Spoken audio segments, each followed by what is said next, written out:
কাছ থেকে আরো 10টা মিনিট নিচ্ছি, এরপর আর নিতে পারবো না। অন্য আরেকদিন ইনশাআল্লাহ মন খুলে কথা বলবো, আপনাদের ভালোবাসা নিয়ে কথা বলবো, কেউ সরাতে পারবে না ইনশাআল্লাহ। কারণ এখন মন খুলে কথা বলার সময়, ঠিক কিনা? কারণ এখন মন খুলে আমরা গাইতে পারবো, আল্লামা সাঈদী তুমি মরনি, শহীদ হয়েছ তুমি এটাই জানি। আল্লামা সাঈদী তুমি মরনি, শহীদ হয়েছ তুমি এটাই জানি। তখন ঠিক কিনা? আলহামদুলিল্লাহ। আজকে ছোট্ট একটা উদাহরণ দিয়ে যায়, কারণ শুধু আমাদের কথা বললে হবে না, আজকে যারা প্রোগ্রাম করছে তাদের নিয়ে কিছু বলার দরকার আছে না নাই? আছে না নাই?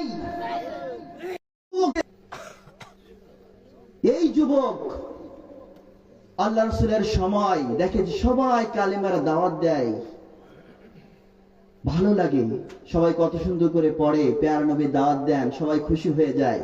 এই যুবকের মনে জোশ খেলে গেছে যে আমিও একটু কালিমা পড়বো। আমিও কি পড়বো বলেন? এটা কোরআনের মাহফিল, আমরা কালিমা পড়ি বলে এখানে বসেছি। যদি আমরা কালিমা না পড়তাম তাহলে এখানে বসতাম না। কথা বলেন ঠিক কিনা? কালিমা পড়ি বলেই এখানে বসেছি। আব্দুল উজ্জা মনে জোশ খেলে গেছে, আমি চাই প্যারা নবীর হাতে একটু একটু কি করব? কালিমা পড়ব। অনেক সম্পদশালী একটা ছেলে, যুবক, হাদিসে আসছে 20 বছর বয়স এরকম।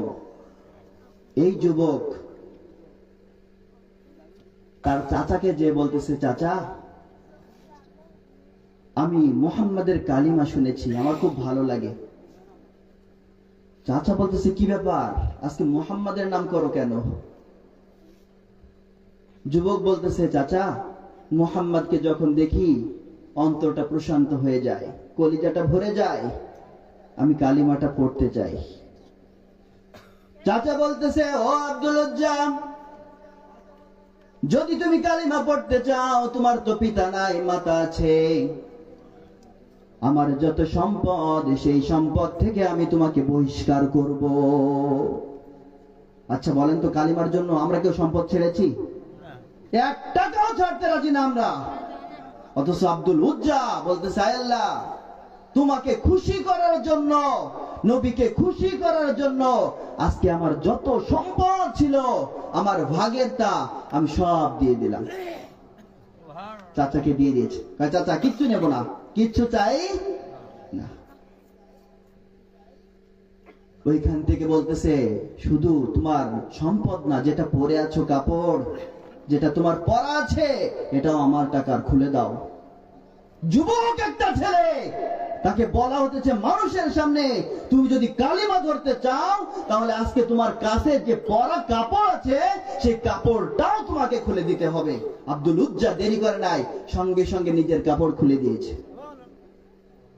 একজন যুবক মাথাটা ছাউ করে সোজা মায়ের কাছে যে হাজির। আম্মাকে ডাক দিয়েছে, মা কোথায়?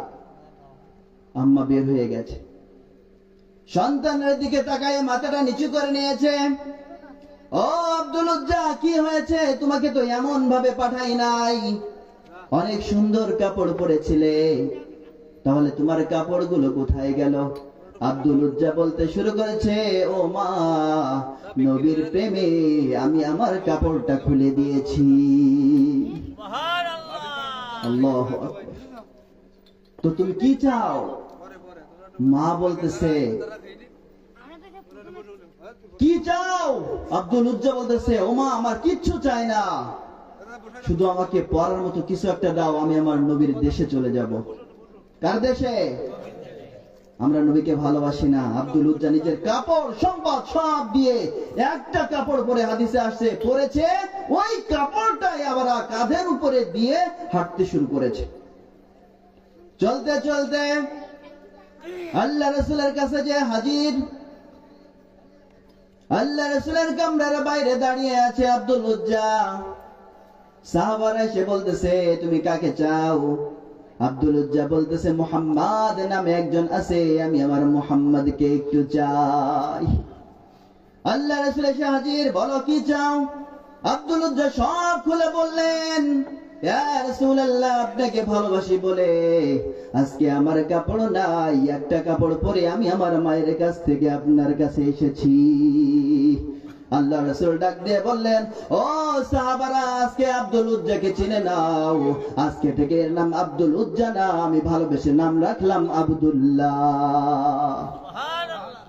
সাহাবাদেরকে বলতেছে, যাও তাকে আসলে সুফার মধ্যে রাখো।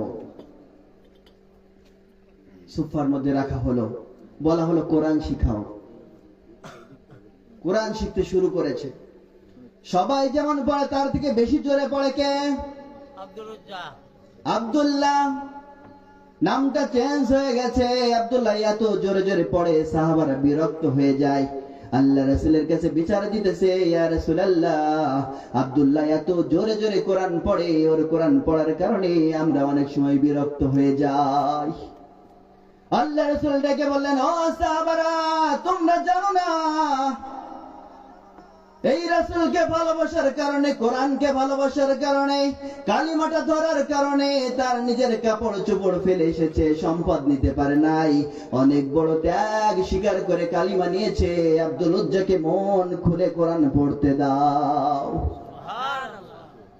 এর মধ্যে তাবুকের যুদ্ধের সময় হয়ে গেছে, তাবুকের যুদ্ধের দামামা বেজে গেছে।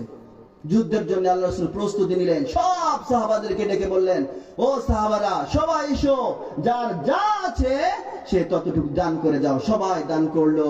হযরত আবু বকর সিদ্দিক রাদিয়াল্লাহু তাআলা আনহু ছোট্ট একটা টুবলা নিয়ে হাজির। ছোট্ট একটা টুবলা। আল্লাহ রাসূল সাল্লাল্লাহু আলাইহি ওয়াসাল্লাম বলছে, আবু বকর, তুমি কি দিয়েছো? আবু বকর বললেন, আয় আল্লাহ, তোমাকে খুশি করার জন্য, তোমার রাসূলের জন্য এই টুকলাটা ছাড়া আর কিছু নিয়ে আসতে পারি না, এই ছোট্ট একটা থলে নিয়ে এসেছে। আল্লাহ রাসূল ডেকে বললেন, ও সাহাবারা, জেনে নাও, আজকে তোমরা যত দান করেছো সব থেকে বেশি গ্রহণযোগ্য দান হয়েছে হযরতে আবু বকরের দান। সাহাবারা বলতেছে, কি ব্যাপার, এত সম্পদ ছিল।